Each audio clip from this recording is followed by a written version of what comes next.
ছাদের দরজা খুলতেই নজরে এলো আমার স্বামী অন্য মেয়ের কাছাকাছি বসে গল্প করছে। মেয়েটি সোহাগের বাহু ধরে ওর দিকে ঝুঁকে আছে। সোহাগ আমাকে দেখেও না দেখার ভান করলো। মেয়েটার চোখে মুখে বিরক্তির ছাপ স্পষ্ট। বেশ কয়েকদিন ধরে ওদের ঘনিষ্ঠতা চোখে পড়ছে। ব্যাপারটা গুরুত্ব না দিয়ে শুকনো কাপড়গুলো নিয়ে রুমে চলে এলাম। আকাশটা কালো মেঘে ঢেকে গেছে। কিছুক্ষণের মধ্যে বৃষ্টি নামবে। একটু দেরি হলে কাপড়গুলো ভিজে যেত। কাপড়গুলো ভাঁজ করে আলমারিতে তুলে রাখলাম। শরীরটা খারাপ লাগছে। সোহাগের ব্যাপারটা খুব ভাবাচ্ছে। আজকাল পাশের বাসার চৈতি ভাবির সাথে সোহাগের খুব ভাব হয়েছে। সোহাগ আমার স্বামী।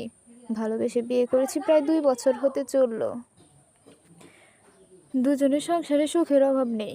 তবে আজকাল ভালোবাসার রং ফিকে হতে শুরু করেছে। যাকে নিজের থেকে বেশি বিশ্বাস করি সে নিশ্চয়ই আমাকে ঠকাবে না, এই ধারণা বদ্ধমূল হয়ে গেছিল বিধায় সব কিছু দেখেও না বোঝার ভান করেছিলাম। চৈতি ভাবির স্বামী বিদেশে থাকে।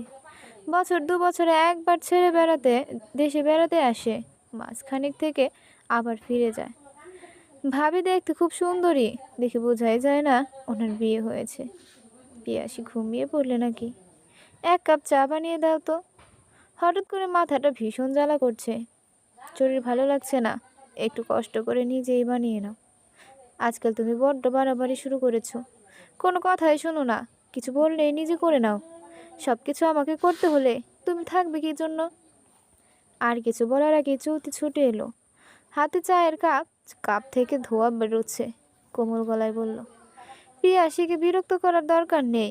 আমি তোমার জন্য চা করে নিয়ে এসেছি, তোমার পছন্দের আদা চা। সোহাগ চৈতির দিকে তাকিয়ে মুচকি হাসি দিয়ে চায়ের কাপটা নিল। তারপর দুজনে কথা বলতে বলতে ঘর থেকে বেরিয়ে গেল। শূন্য দৃষ্টিতে ওদের দিকে তাকিয়ে রইলাম। চোখ জ্বালা করছে। কিছুক্ষণ কাঁদতে পারলে ভালো লাগতো। সোহাগের চিৎকারে ঘুম ভাঙে। দেখি ঘড়িতে রাত 9টা। বিকালে শুয়েছিলাম। কখন চোখ লেগে এসেছিল বুঝতে পারিনি। রাতের জন্য রান্না করতে হবে।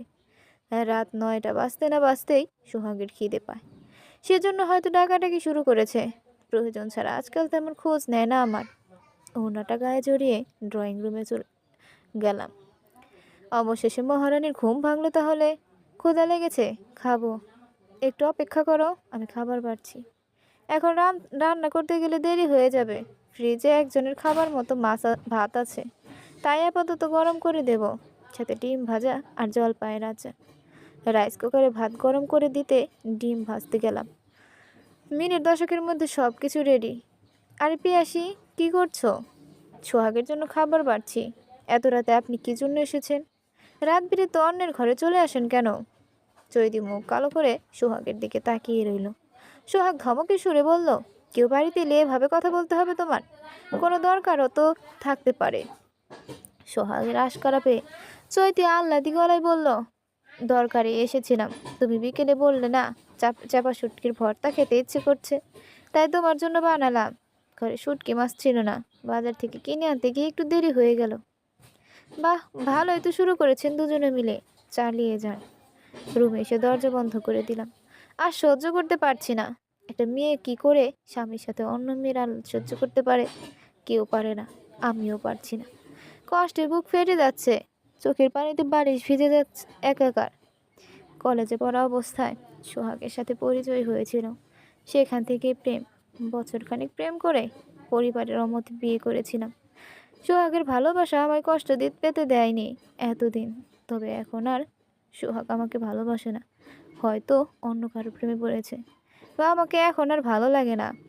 চৈতির সাথে ঘনিষ্ঠতা দিন দিন বেড়ে চলেছে। হয়তো চৈতির সাথেই। দরজা লাগিয়ে দিয়েছো কেন? সব কিছু নিজের ইচ্ছে মতো করবে নাকি?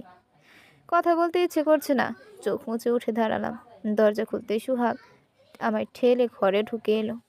বিছানায় শুয়ে হুকুমের সুরে বলল, লাইট নিভিয়ে দাও। লাইট নিভিয়ে সোহাগের পাশে বসলাম।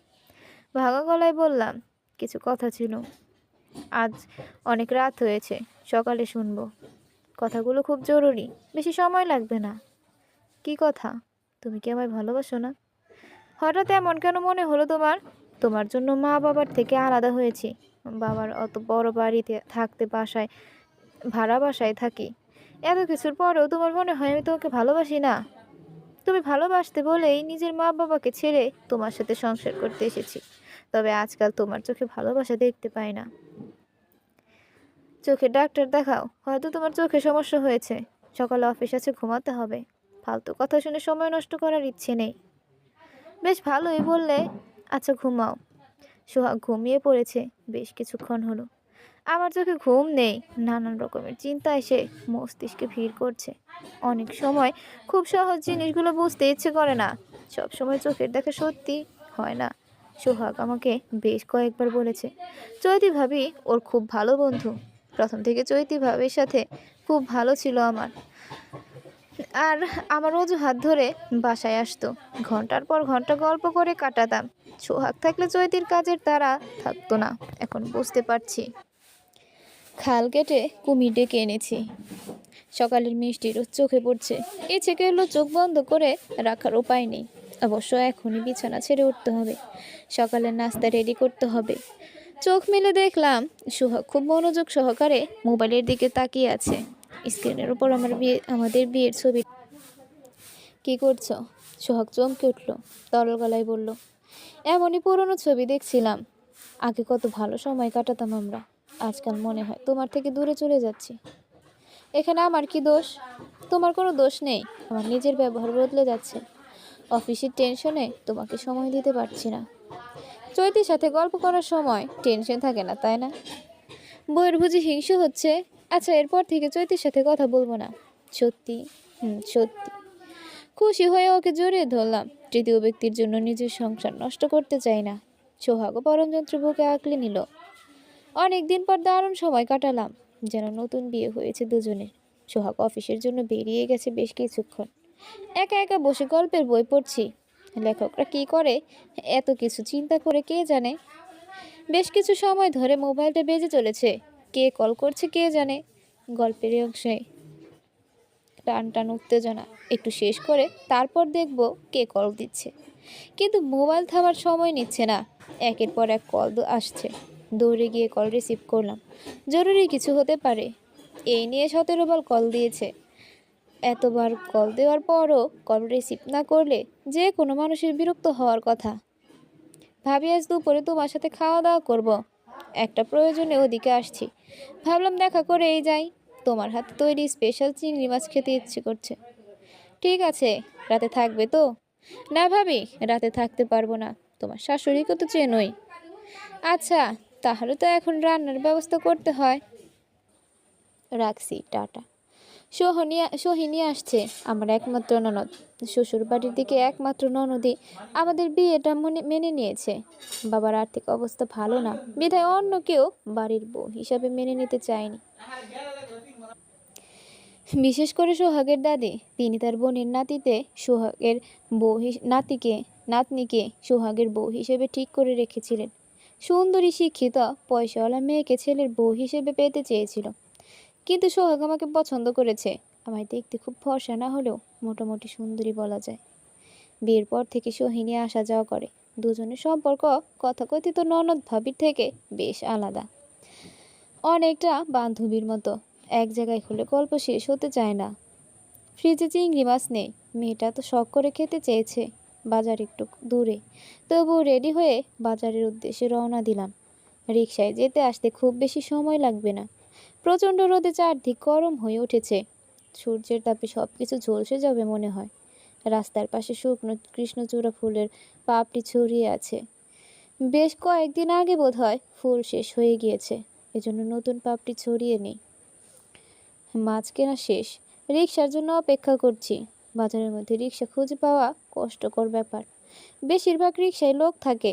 মিনিট 10 অপেক্ষা করার পর রিকশার দেখা পেলাম। তড়িঘড়ি করে রিকশায় উঠতে যাব, এমন সময় সোহাগের দেখা মিলল। চৈতির সাথে দোকানে দাঁড়িয়ে আছে। চৈতি কথায় কথায় সোহাগের গায়ের উপর ঢলে পড়ছে। আর রাস্তার পাশে দাঁড়িয়ে ওদের কাণ্ড কারখানা দেখতে লাগলাম। দেরি হচ্ছে দেখে রিকশাওয়ালা বিরক্ত হয়ে চলে গেছে। কোনো যাত্রীর জন্য এত সময় অপেক্ষা করলে ওদের পোষাবে না। নতুন করে রিকশা খুঁজতে ইচ্ছে হলো না। রোদের ভিতর হাঁটা ধরলাম। প্রচণ্ড রোদে পিচঢালা রাস্তা গরম হয়ে আছে। অতিরিক্ত তাপে শরীর ঘামতে শুরু করেছে। কয়েক মিনিট রোদের ভিতর হাঁটছি, এতেই ক্লান্ত হয়ে পড়ছি। অথচ রিক্সা চালকরা সারাদিন রোদে পুড়ে রিক্সা চালায়, তাদের কি কষ্ট হয় না? হ্যাঁ, তাদেরও কষ্ট হয়। প্যাডেল দিতে দিতে পুরনো গামছার কপাল মুছতে থাকে। থামলে চলবে না, জীবিকার টানে ছুটতে হবে। আশেপাশে তাকিয়ে দেখলাম রাস্তায় তেমন কেউ নেই। বেশিরভাগ লোক সূর্যের আলো থেকে দূরে থাকার চেষ্টা করছে। যাদের একান্তই অন্য উপায় নেই, তারাই রোদে পুড়ছে। সোহাগের এ সময় অফিসে থাকার কথা। সকালে কত ব্যস্ততা দেখি অফিসে চলে গেল, অথচ এখন কোনো ব্যস্ততা নেই, দিব্যি ঘুরে বেড়াচ্ছে। আজ এর একটা হেস্ত নেস্ত করতে হবে। সবসময় সব কিছু দেখেও না দেখার ভান করতে নেই, এতে লাভের পরিবর্তে ক্ষতিই বেশি। নানান চিন্তার মাঝে অদ্ভুত সুন্দর একটা দৃশ্য নজরে এলো। বয়স্ক একজন রিক্সা চালাচ্ছে, অল্প বয়সী বাচ্চা মেয়ে ওনার যাত্রী, সম্ভবত স্কুলে পড়ে। স্কুল ড্রেস পরে আছে। বাচ্চা মেয়েটি এক হাত দিয়ে লোকটার মাথার উপর ছাতা ধরে আছে, অন্য হাতে একটা শক্ত কাগজ দিয়ে বাতাস করার চেষ্টা করছে। লোকটা যথাসম্ভব আস্তে রিক্সা চালাচ্ছে। মেয়েটার পায়ে রোদ লাগছে, নিজের পা দুটোরে রোদ থেকে বাঁচাতে ছায়ায় নেওয়ার চেষ্টা করছে, কিন্তু বারবার রোদের ভিতর চলে যাচ্ছে। দৃশ্যটা অসম্ভব সুন্দর। আজকাল রাস্তাঘাটে এমন সুন্দর দৃশ্য খুব কম নজরেই পড়ে। রিক্সাটা আমার পাশ কাটিয়ে চলে গেল। যাওয়ার সময় কানে এলো বয়স্ক লোকটি বাচ্চা মেয়েটাকে বলছে, দিদি ভাই, বাতাস করতে হবে না, তোমার কষ্ট হচ্ছে। রিক্সা চালালে এমনিতেই গায়ে বাতাস লাগে। লোকটার কথায় তৃপ্তির ছাপ স্পষ্ট। এমন যাত্রী হয়তো কখনো ওনার ভাগ্যে জোটেনি। এমন নয়, ওরা আত্মীয়। মেয়েটার গলায় রুদ্রাক্ষমালা, লোকটার মাথায় টুপি। বাচ্চা মেয়েটার জায়গায় আমি থাকলেও ওনার সাথে এমন ব্যবহার করতাম না, বরং তাড়া দিতাম, বাড়ি গিয়ে রান্না করতে হবে, চাচা একটু জোরে চালান। একবার জন্যও মনে হতো না ওনার কষ্ট হচ্ছে। টাকা দিয়ে পরিশ্রম কিনছি, এতে দরদ দেখানোর কি আছে? বাচ্চাদের মন বড়দের মতো হিসাব করতে জানে না, এজন্য ওরা নিষ্পাপ। এত রোদের ভেতর হাঁটছো কেন? শরীর খারাপ হবে তো। চিরপরিচিত কণ্ঠস্বর। পাশ দিয়ে দেখি সোহাগ রিকশায় বসে আছে, সাথে চৈতি নেই। একাই কোথাও যাচ্ছে। রিকশাওয়ালা গামছায় মুখ মুছে মুছে কয়েক মুহূর্ত জিরিয়ে নিচ্ছে। কি হলো, কথা বলছো না কেন? মাথা খারাপ হয়ে গেছে নাকি? না, বাড়ি ফিরছি না তো রিক্সা বা সিএনজিতে যেতে রোদের ভিতর হাঁটার কি দরকার? রোদ উপভোগ করার চেষ্টা করছি। এ সময় তুমি কোথায় যাচ্ছ? তোমার না অফিসে থাকার কথা? সোহিনী কল দিয়েছিল, বললো আমাদের ওখানে আসছে, তাই বাসার দিকে যাচ্ছিলাম। উঠে আসো, রোদে পুড়ে জ্বর বাঁধানোর তালে আছে।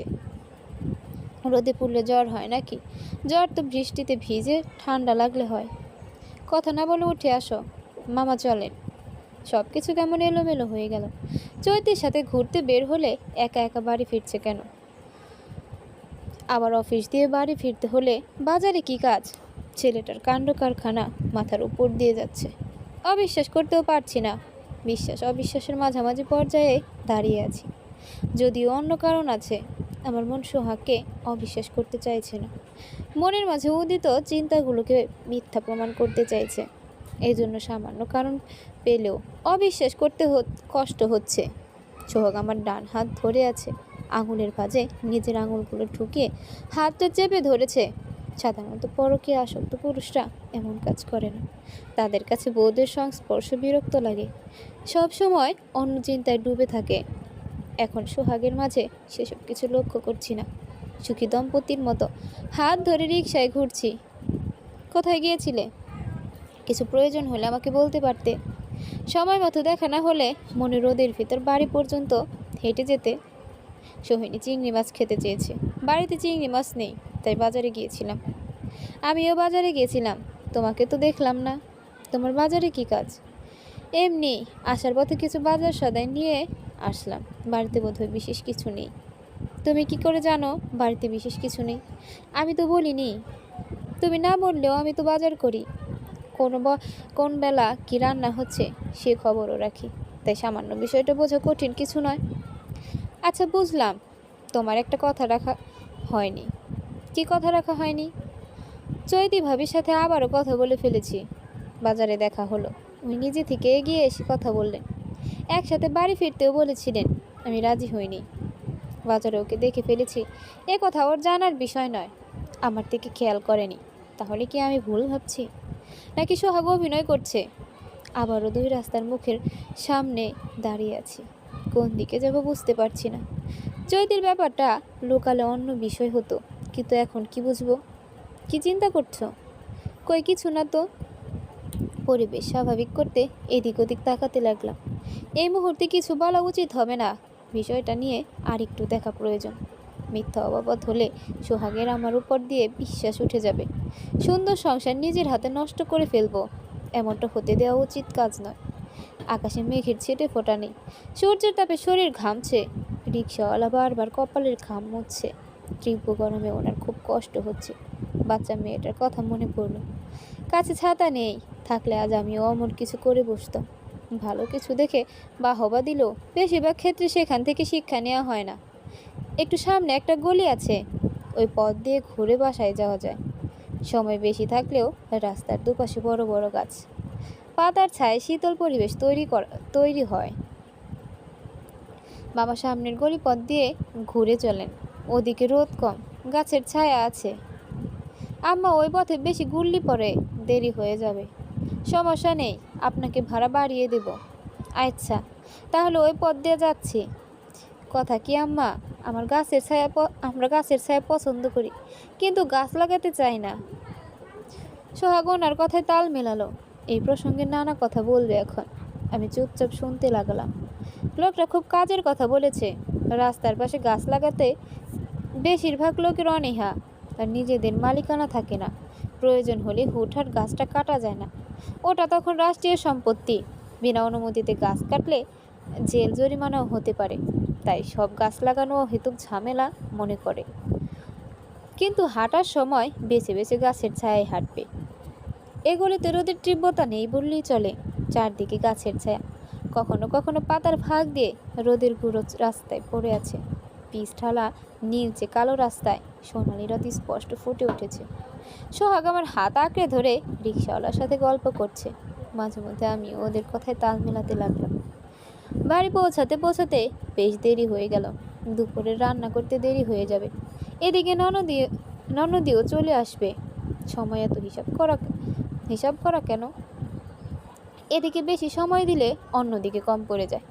সোহাগ 200 টাকার কচকচে একটা নোট রিকশাওয়ালার হাতে ধরিয়ে দিয়ে এসেছে। লোকটার চোখে মুখে খুশির ছাপ। আজ হয়তো একটু তাড়াতাড়ি বাড়ি ফিরতে পারবে, পরিবারে সময় দিতে পারবে। পরিবারকে সময় দেওয়া খুব জরুরি একটা বিষয়। অনেকেই এই গুরুত্ব বুঝতে পারে না। ঘরে ঢুকে মিনিট 5 বিশ্রাম নিয়ে রান্নাঘরে চলে গেলাম। সোহাগ গোস্ত নিয়ে এসেছে, আবার চিংড়ি মাছ কাটতে হবে। কোনটা আগে শুরু করব বুঝতে পারছি না। আগে পেঁয়াজ রসুন বেটে সব কিছু গুছিয়ে নেব, তারপর রান্না শুরু করব। দেখি দেখি দেখি আমার কাছে দাও। আজকের গোস্তটুকু আমি রান্না করব। সোহাগ রান্নাঘরে ঢুকতে ঢুকতে কথাগুলো বলল। তারপরে এদিক ওদিক তাকে রান্নার জিনিস খোঁজ করতে লাগলো। কি হলো? কোথায় কি রেখেছো? হাতের কাছে এগিয়ে না দিলে আমি কি সব খুঁজে পাই নাকি? আমাকে সব কিছু খুঁজে দিতে হলে তুমি কি খুন্তি নাড়বে দাঁড়িয়ে দাঁড়িয়ে? ওই আর কি, রান্নার অজুহাতে নিজের বউকে দেখতে অজুহাত লাগে নাকি? জানতাম না তো। তা লাগে না, তবে এভাবে দেখায় অন্য সুখ। মুচকি হেসে কাজে মন দিলাম। বক বক করে সময় নষ্ট করলে কাজ হবে না। পেঁয়াজ কাটার সময় চোখ দিয়ে পানি পড়তে শুরু করলো। এটা নতুন কিছু নয়, সকল গৃহিণীর কাছে স্বাভাবিক ব্যাপার। আমার কাছেও তাই। সোহাগ এগিয়ে এসে ওড়নার কোনা দিয়ে চোখ মুছিয়ে দিল। আদুরি গলায় বলল, এত কাঁদলে হবে?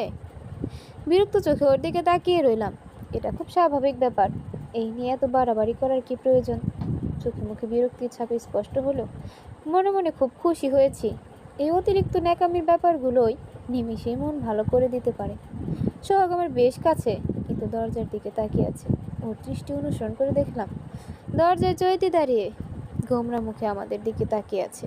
সোহাগের ঠোঁটে লেগে থাকা হাসির রেখা মুছে গেছে। কি করবো বুঝে উঠতে পারলাম না। চৈতি মলিন গলায় বলল, ভুল সময় এসে পড়েছি। আসলে দরজা খোলা ছিল তো, তাই। সরি। কথাগুলো বলে উত্তরের অপেক্ষা না করেই দরজা দিয়ে সরে গেল। সোহাগ আমাকে উদ্দেশ্য করে কড়া গলায় বলল, দরজা লাগাতে মনে থাকে না তোমার? বিষয়টা তুমিও খেয়াল রাখতে পারতে। তাছাড়া এখানে তেমন কিছুই হয়নি। আচ্ছা, দুঃখিত। চোখ নিজের মতো রান্না করতে লাগলো। মুখ দেখে মনে হচ্ছে রান্না করতে এসে অনেক বড় ভুল করে ফেলেছে। অতিরিক্ত অতিভক্তি চোরের লক্ষণ। সোহাগের ব্যবহার স্বাভাবিক নয়, যেন দুদিকে ঠিক রাখার চেষ্টা করছে। সোহিনী আসা পর্যন্ত দুজনের ভেতর তেমন কথা হলো না। নিজে থেকে বাড়তি কিছু বলতে যায়নি। সোহিনী আসতে আসতে বেলা 3টে। সবে গোসল সেরে ফ্যানের নিচে বসেছি। কোমর সমান চুল শুকাতে বেশ সময় লাগে। সোহাগ দরজা খুলে দিয়েছে। সোহিনী দৌড়ে এসে আমাকে জড়িয়ে ধরল। আদরে গলায় বলল, কি খবর রূপবতী, কেমন আছো? এই তো আলহামদুলিল্লাহ, তুমি কেমন আছো? আছি ভালোই, তবে ক্ষুধা লেগেছে, হাত মুখ ধুয়ে আসছি। সোহিনী আমার পাশে বসে নিজের মতো খাবার খাচ্ছে। কয়েক মিনিট পর পর রান্নার প্রশংসায় 2-4টে শব্দ বলছে। সোহাগ আমাদের মুখোমুখি বসে নিজের মতো খাবার খাচ্ছে। সোহিনী, মা বাবা কেমন আছে জানিয়ে এসেছিস? আছে ভালোই। হ্যাঁ বলে এসেছি। দাদি শুনে বলল, ওই বাসায় কেন যাবি? তুই কি বলেছিস? বলেছি ভাবির হাতের চিংড়ি মাছ রান্না খেতে যাব। তারপর? ওহ ভাইয়া, একটু শান্তিতে খেতে দাও, পরে তোমার প্রশ্নের জবাব দিচ্ছি। সোহাগ কপাল কুঁচকে সোহিনীর দিকে তাকিয়ে রইল। সোহিনীর অবশ্য সেদিকে খেয়াল নেই। দুপুরের খাওয়া শেষে ননদ ভাবে গল্প করতে বসেছি। সোহাগ বাইরে কোথাও গেছে। এই যে রূপবতী কন্যা, কতদিন পর এলাম। তুমি তো কথাই বলছো না। একটা ব্যাপার খুব ভাবাচ্ছে। তোমাকে দেখেই মনে হচ্ছে চিন্তায় আছো। কোনো ঝামেলা হয়েছে নাকি? আসলে কি? আসলে তোমাকে বিয়ে দিতে হবে, ব্যাপারটা নিয়ে খুব চিন্তায় আছি। সোহিনী জোরে জোরে হাসতে লাগলো। আপাতত কাউকে কিছু বলা ঠিক হবে না, চোখে মেয়া ফলে। ননদি, তুমি একটু বসো, আমি একটা কাজ সেরে আসছি। তাড়াতাড়ি আসবে, ততক্ষণে তোমার গল্পের বইগুলো নেড়ে চেড়ে দেখি। মুচকি হেসে ঘর থেকে বেরিয়ে এলাম। ছাদে যাব। সোহাগ কোথায় জানতে হবে। 1 পা 2 পা করে ছাদের দিকে এগোতে লাগলাম। একটাই প্রার্থনা, আমার চিন্তা যেন ভুল হয়। ছাদের দরজা খুলে দেখলাম সোহাগ চৈতির সাথে গল্প করছে। মুচকি হেসে দরজা লাগিয়ে দিলাম। সব কিছু পরিষ্কার হয়ে গেছে। এখন থেকে কোনো দ্বিধাদ্বন্দ্ব রইল না। ওদের ভিতর কোনো না কোনো সম্পর্ক নিশ্চয়ই আছে। সকাল 8টা। বিছানায় শুয়ে ওপাশ করছি। সোহিনী মেয়েটা বড্ড অস্থির প্রকৃতির। কাল রাতেই বাড়ি ফিরে গেছে। বালিশের পাশে হাত দিয়ে মোবাইল খুঁজতে লাগলাম। রাতে তো এখানেই রেখেছিলাম। বিছানা ছেড়ে উঠব এমন সময় সোহাগ হতদন্ত হয়ে ছুটে এলো। হাঁপাতে হাঁপাতে বলল, সর্বনাশ হয়ে গেছে পিয়াসী। কি হয়েছে? চৈতিকে কেউ বাজেভাবে খুন করেছে। সারা ঘরে জিনিসপত্র ছড়িয়ে আছে। চৈতি মারা গেছে, এতে তোমার সর্বনাশ হবে কেন? প্রেমিকাকে হারিয়ে খুব কষ্ট পাচ্ছ বুঝি? এসব কি বলছো? চৈতি আমার প্রেমিকা হতে যাবে কেন? কারণে অকারণে এত গল্প করো, তাই ভাবলাম। যাই হোক, ফ্রেশ হতে হবে। তুমি কিছুক্ষণ হাহুতাশ করে নাও। শত হলেও তোমার জীবনের একজন বিশেষ ব্যক্তি ছিল। সোহাগ হতভম্ব হয়ে আমি আমার দিকে তাকিয়ে রইল। ওর দৃষ্টিকে গুরুত্ব না দিয়ে ওয়াশরুমে চলে গেলাম। গতকাল সন্ধ্যের দিকে সোহাগ বাড়ি ছিল না। সোহিনীকে এগিয়ে দিতে বাস স্ট্যান্ডে গেছে। মেয়েটার কখন কেমন ইচ্ছে হয় বোঝা মুশকিল। সারা বিকেল থাকবো বলে সন্ধ্যার দিকে বাড়ি ফেরার বায়না। একা একা টিভি দেখছি, কিছু ভালো লাগছে না। দরজার কড়া নাড়ছে, মনে হয় কেউ এসেছে।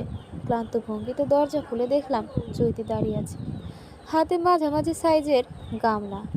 কিছু বলবেন? না, তেমন কিছু না। শুনলাম আপনার ননদ এসেছে, তাই ওনাকে দেখতে এলাম। আচ্ছা, ভেতরে আসেন। ননদ এসেছিল, কিন্তু কিছুক্ষণ আগে চলে গেছে। ও, তাহলে আর কি হলো?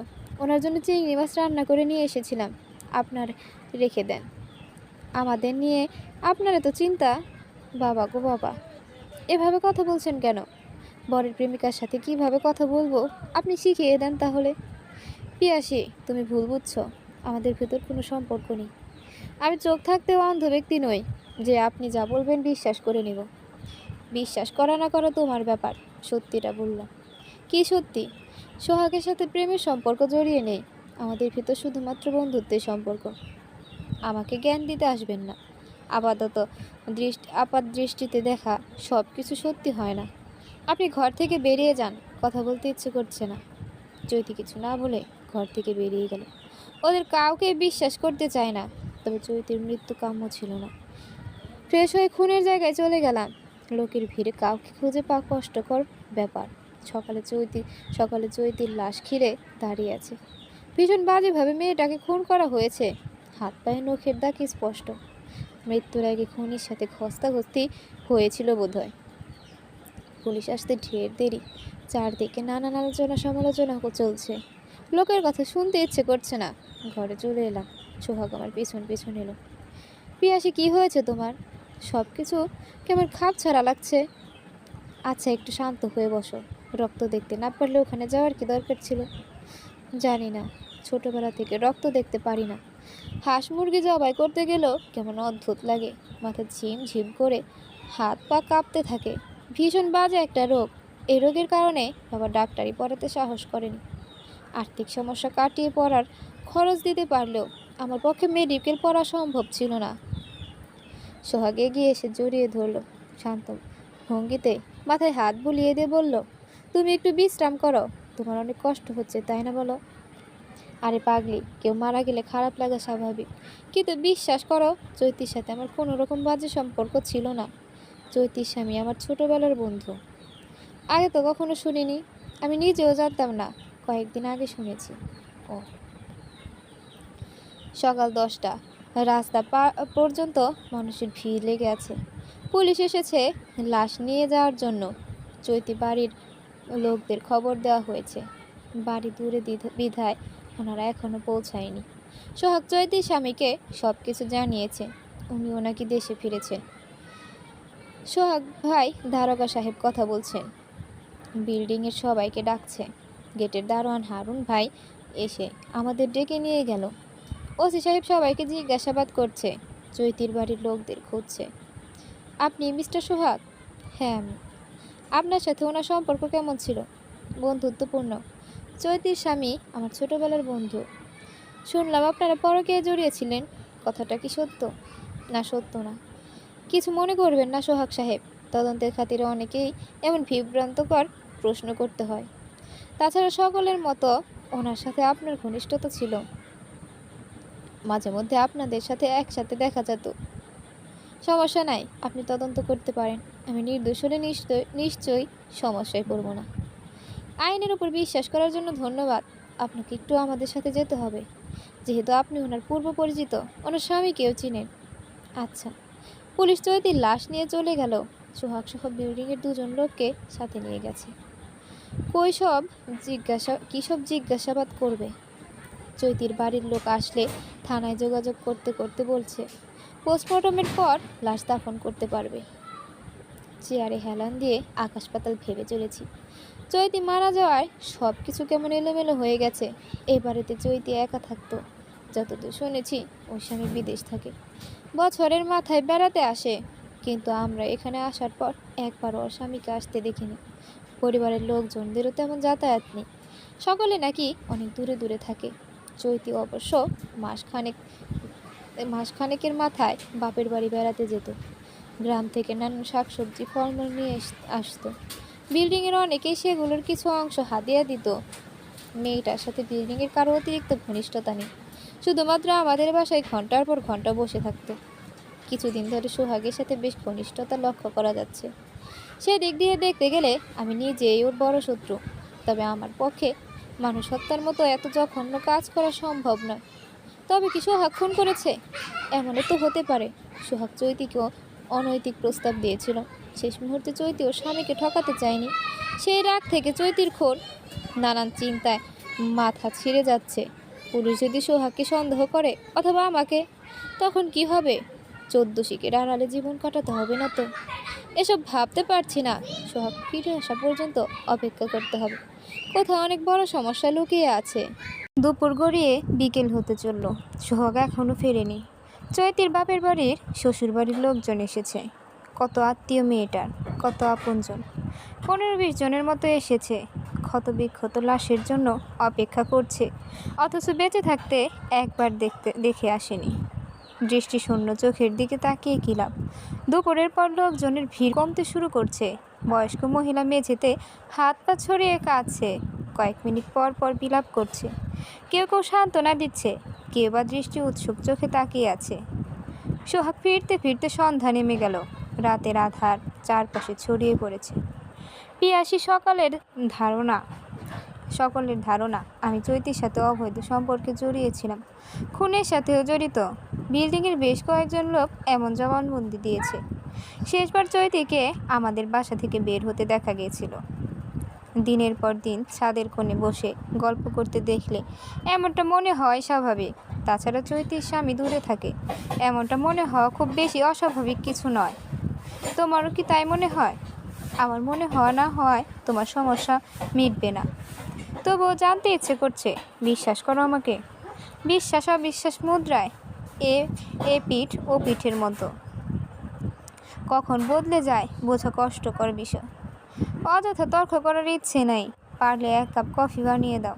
সকাল থেকে না খেয়ে আছে। সারাদিন কিছু খাওয়া হয়নি তোমার? নিজের মামার বাড়িতে গেছিলাম নাকি? সোহাগের মন মেজাজ ভালো নেই। বাড়তি তর্ক করতে গেলে হিতে বিপরীত হতে পারে। সারাদিন না খেয়ে থাকার কারণে মেজাজ বিগড়ে আছে, তারপর বাড়তি ঝামেলা। অপরাধী কখনো চাইবে না তাকে কেউ সন্দেহ করুক। সোহাগ গম্ভীর হয়ে সোফায় বসে আছে, ধীর স্থিরভাবে কফির মুখে চুমুক দিচ্ছে। মাঝে মধ্যে আশেপাশে তাকিয়ে কিছু খোঁজার চেষ্টা করছে। পিয়াসী, হ্যাঁ বলো, এই খুনের সাথে তুমি জড়িয়ে নেই তো?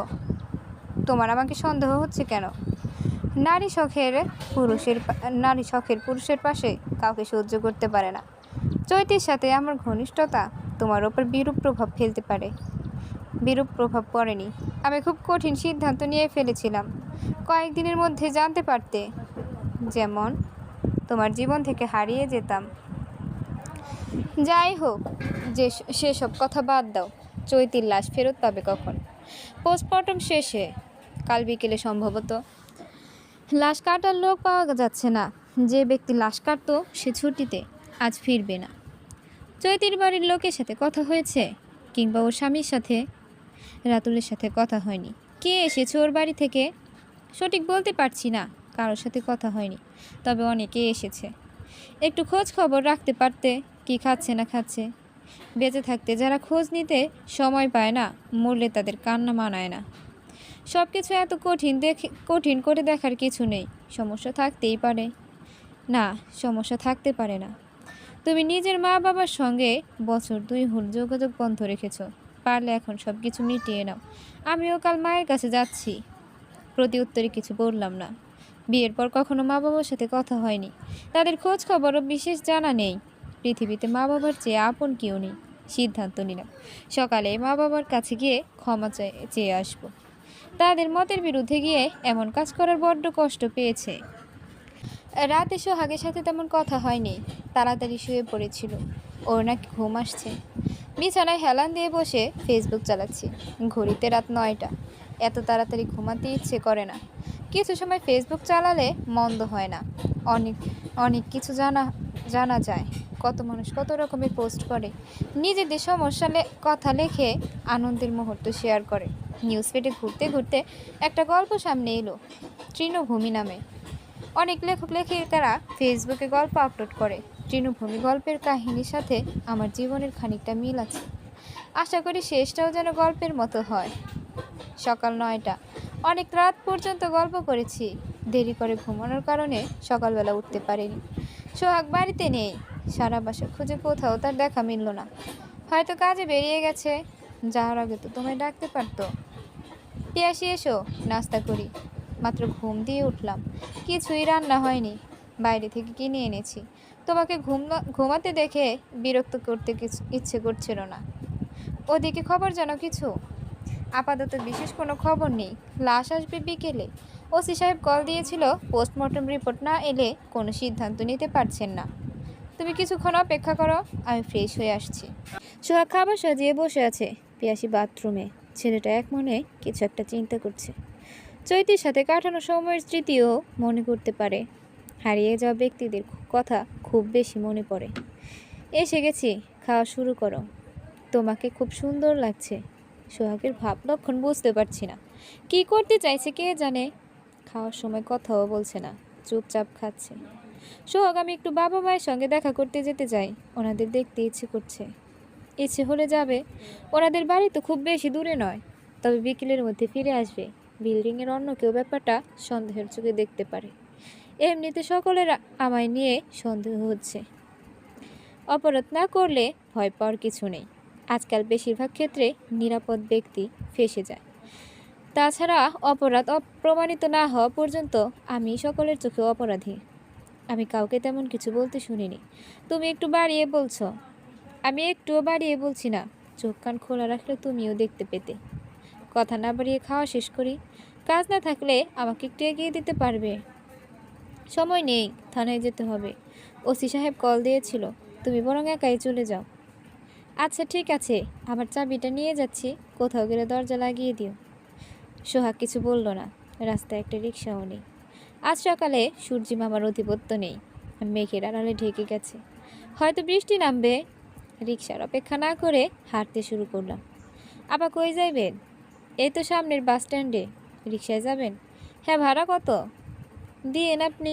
ভাড়া ঠিক করে নেওয়া ভালো। যা ভাড়া তাই দিন। রিক্সায় উঠে বসলাম। ভাগ্যিস রিক্সাওয়ালা মামা পেছন দিয়ে ডাকলো। চৈতির খুনের ব্যাপারটা বেশ রহস্যজনক। যদি সোহাগ চৈতি অবৈধ সম্পর্কে জড়িয়ে থাকতো, তাহলে আমার খুন হওয়া উচিত। ওরা আমাকে নিজেদের মাঝখান থেকে সরাতে চাইবে। কিন্তু চৈতির মারা যাওয়া সব কিছু পাল্টে দিল।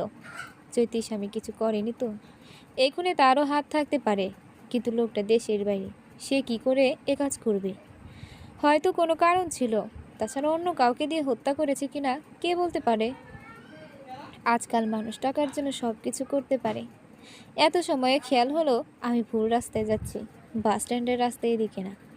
চারদিক কেমন শুনশান নীরবতা। খোলা মাঠের পাশ দিয়ে রাস্তা চলে গেছে। এত সময় কেন খেয়াল করলাম না? কবিদের মতো চোখ বন্ধ করে ভাবতে গিয়ে অনেক বড় ভুল করে ফেলেছি। এ কোন পথে যাচ্ছেন আপনি? এটা তো বাস স্ট্যান্ডের রাস্তা না। এ পথ দিয়ে গেলে শর্টকাট হয়। আপা মনে হয় অনেকদিন যাওয়া আসা করেন না। হ্যাঁ, তা হবে হয়তো। রিক্সাওয়ালার উপর বিশ্বাস করতে চাইলাম। এই মুহূর্তে উত্তেজিত হওয়া চলবে না। তাছাড়া কেউ আমার ক্ষতি করতে চাইবে কেন? আমি তো কারোর সাথে অন্যায় করিনি। তবুও মন কুড়াচ্ছে। আবার পানি খাবেন? না, পিপাসা লাগেনি। আপনি তাড়াতাড়ি চলেন, বিকালের মধ্যে ফিরে আসতে হবে। আপনার মনে হয় একটু বেশিই তাড়া। যাই হোক, পানিটুকু খেয়ে নিতে পারতেন। না জানি এখন কত সময় ধরে পানির অভাবে ভুগবেন। কি বলতে চাইছেন আপনি? রিক্সাওয়ালা পেছন ফিরে বিশ্রীভাবে হাসল। কয়েক মুহূর্তের ভিতর পাশের ঝোপঝাড় থেকে 4 জন লোক বেরিয়ে এলো। সকালে ক্ষুধার্ত হাইনার মতো আমার দিকে তাকিয়ে আছে। ভয়ে গলা শুকিয়ে আসছে। কেমন বিপদে পড়লাম আমি? কে কিডন্যাপ করাতে পারে, নাকি মেরে ফেলবে? আমার যাওয়ার ব্যাপারে শুধু সোহাগ জানতো। তাহলে ও কি এমন করলো? না না, সোহাগ এমন করতে যাবে কেন? ও তো চাইলেই ঘুমের ভেতর আমাকে মেরে ফেলতে পারতো। কিন্তু তা না করে লোকজন দিয়ে এসব করাবে কেন? বেশি ঝুঁকি নিয়ে লাভ নেই। এই মাইয়া তিরিং বিরিং করতে পারে। অজ্ঞান করে দিবি নাকি? তোমরা আমার সাথে এমন করছো কেন? কে বলেছে তোমাদের? তোর নাগর। হে পোলা মা বাপের পছন্দ করা মাইয়া বিয়া করব, তাই তোর রাস্তা দিয়ে সবার সরাবার কইছে। কেমন নাগরের লগে পীড়িত করছো? হ্যাঁ, সোহাগ বাবা মায়ের পছন্দ করা মেয়ে বিয়ে করবে? তাহলে 2 বছর আগের সব কিছু আবেগ ছিল। ঝকঝকে সোনার গয়না সময়ের সাথে মলিন হয়ে যায়, তবুও তার দাম কমে না, অযত্নে পড়ে থাকে না। সময়ের সাথে আমাদের সম্পর্কগুলো পুরনো হয়। কিছু সম্পর্ক সোনার মতো দামি, সেগুলো খুব যত্ন রাখে। আবার কত সম্পর্ক সময়ের সাথে সাথে সস্তা হয়ে যায়। সোহাগ বাবা মায়ের মতের বিরুদ্ধে গিয়ে আমায় বিয়ে করেছিল। ভালোবাসা দিয়ে গড়া সম্পর্ক আজ মূল্যহীন। চৈতির জায়গায় আমি থাকলে নিহাত মন্ত হতো না। এমন দিন দেখতে বেঁচে থাকার চেয়ে মরে যাওয়া ঢের ভালো। কিরে মাইয়া, নাগরের কথা শুনে অমন চুপসে গেলি কেন? আমাকে ছেড়ে দেবে? তোরে ছেড়ে দিলে আমাকে টাকা দিবে কে? তুই দিবি? কত টাকা চাই তোমাদের? 5 লাখ। পারবি দিতে? তাহলে ছেড়ে দিব। আমার কাছে এত টাকা নেই। লোকটা বোধহয় দলের সর্দার। সবাই উস্তাদ বলে সম্বোধন করছে।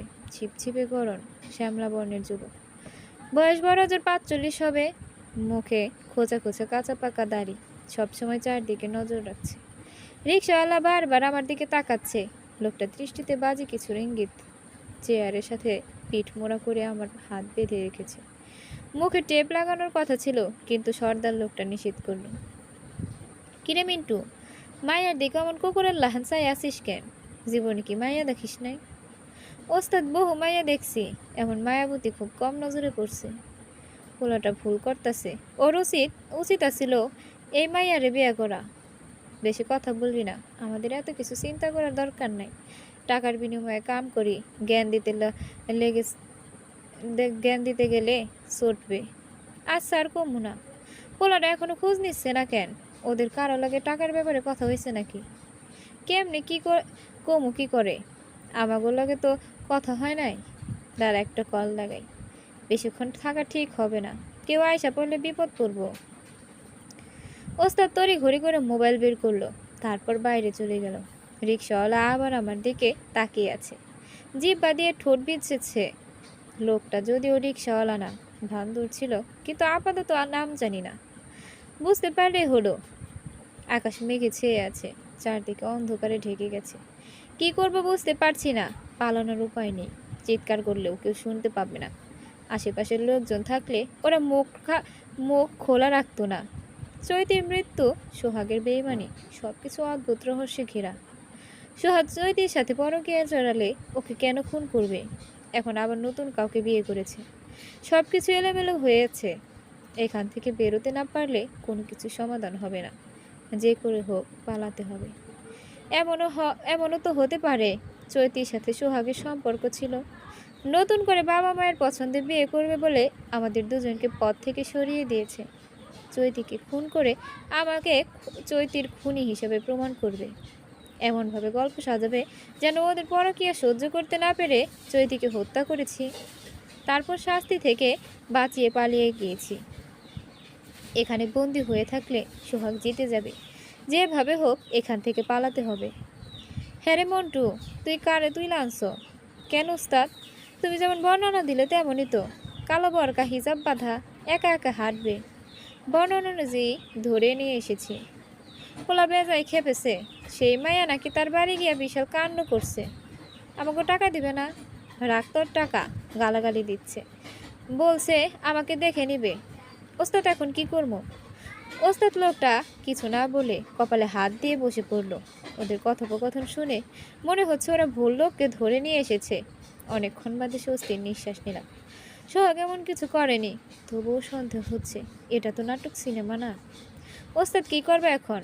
কাম কাজ ফেলে বসে থাকলে তো না খেয়ে মরতে হবে। ভাবতে দে।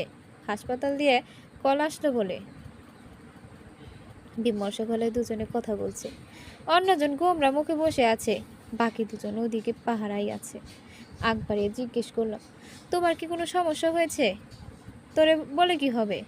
বলেই দেখো, হয়তো সাহায্য করতে পারি। বললে বিশ্বাস করবি না, মনে হবে গল্প বানাচ্ছি। ভাও শুনে লাভ নাই।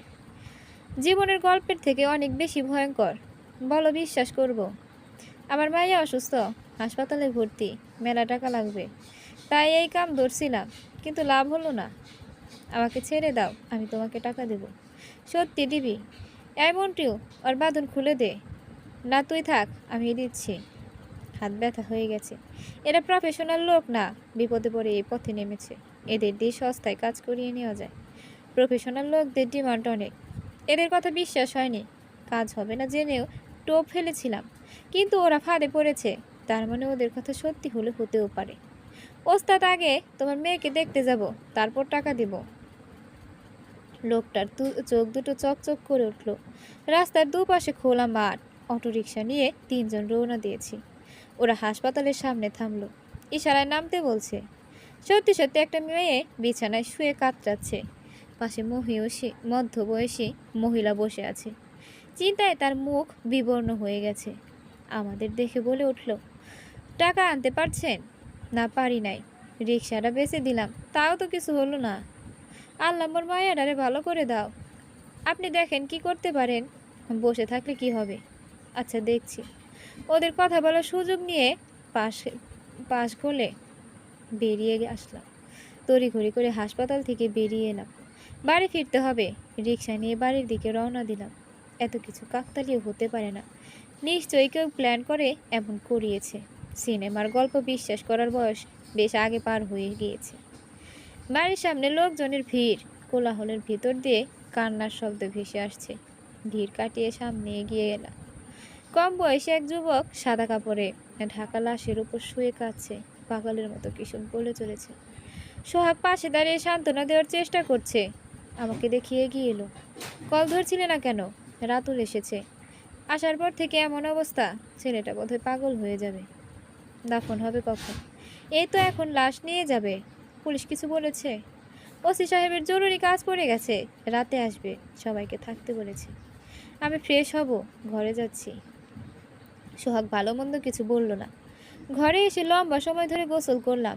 শরীরটা ভালো লাগছে না, নানান চিন্তায় মাথা ভারী হয়ে আসছে। কিডন্যাপ করা লোকদের কাছে মোবাইলটা রয়ে গেছে, ফেরত নেওয়ার সময় পাইনি। ওদের কিছু না কিছু সাহায্য করা উচিত, যদিও ব্যাপারটা সাজানো মনে হচ্ছে।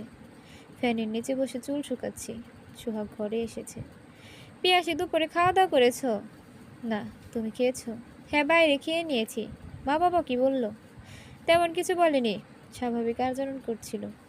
সোহিনী ঠিক বলেছিল, ওনারা সব কিছু মেনে নেবেন। সোহিনী কখন কি বলল তোমাকে? এই আইডিয়াটা সোহিনীর দেওয়া ছিল, ওই তো বলল ভাবিকে ওনার মা বাবার কাছে নিয়ে গিয়ে মাপ চাইতে বল। তুই একদিন বেড়াতে বাড়িতে আয়। কখন বলেছে এসব? এগিয়ে দিতে গিয়েছিলাম, তখনই কথা হয়েছিল। তোমাকে দেখে খুব ক্লান্ত লাগছে, কিছুক্ষণ বিশ্রাম নাও।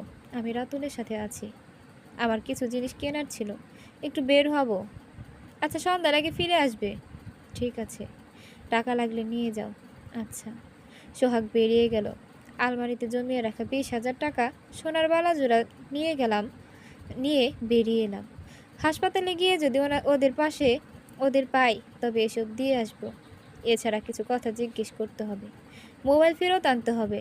জানতে হবে ওদেরকে কিডন্যাপ করার জন্য সুপারি দিয়েছিল। পুলিশ নিজের মতো তদন্ত করুক, আমিও জানার চেষ্টা করি। পিচ ঢালা পথে রিক্সা চলছে, বাতাসের ঝাপটা চোখে মুখে লাগছে। দারুণ অনুভূতি। হাসপাতালে গিয়ে দেখলাম ওস্তাদ লোকটা গালে হাত দিয়ে বসে আছে। আমাকে দেখে ছুটে এলো। ভেবেছিলাম আপনি আসবেন না, আমার কথা বিশ্বাস করতে পারেননি। চলেন, আপনার মেয়েকে দেখে আসি। বাচ্চা মেয়েটা নিস্তেজ হয়ে বিছানায় পড়ে আছে, অথচ এই মেয়ের দুরন্তপনার সকলে অস্থির হয়ে যেত। লোকটার চোখে পানি টলমলো করছে। দ্রুত হাসপাতালের পাট চুকিয়ে ফিরে এলাম। বালাজোড়া দাদির দেওয়া, কিন্তু ওই ছাড়া দেওয়ার মতো কিছু ছিল না। এমনিতে গহনা তেমন পরা হয় না, এত উদারতা দেখানো উচিত হয়নি বোধ। তবে এখন আফসোস করে কী লাভ?